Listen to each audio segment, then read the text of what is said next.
Praise the Lord. இன்றைய சிந்தனையின் வசனத்தோட கதை ஒன்றை கேட்போமா? சுண்டு விரலை பார்த்து எல்லா வீரர்களும் கேலி பண்ணுச்சுங்க. நீ பலவீனமானவன், ஒன்னத்துக்கு உதவாதவன் அப்படின்னு.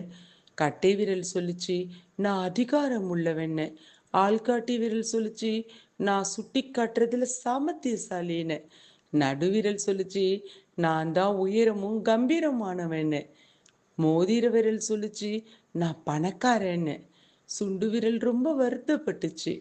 இறைவனிடத்துல போய் முறையிட்டுச்சு, இறைவா, நான் பலவீனமானவன், ஒண்ணுத்துக்கும் உதவாதவனுமா இருக்கிறேன்னு. இறைவன் சொன்னாரு, என்ன வணங்கும் போது நீதான் என் பார்வைக்கு முதன்மையும் முழுமையுமானவனா தெரிகிறேன்னு. இன்றைய வேதவசனத்தை பார்ப்போமா? பலமுள்ளவைகளை வெட்கப்படுத்தும்படி தேவன் உலகத்தில் பலவீனமானவைகளை தெரிந்து கொண்டார். 1 கொரிந்தியர் 1 அதிகாரம் 27 ஒருவேளை நீங்களும் இப்படி கேலி செய்யப்படலாம், ஒன்னுத்துக்கு உதவாதவன், பலவீனமானவன் சொல்லி. தேவனுடைய பார்வையில நீங்க தான் விசேஷமானவர்கள். God bless you all.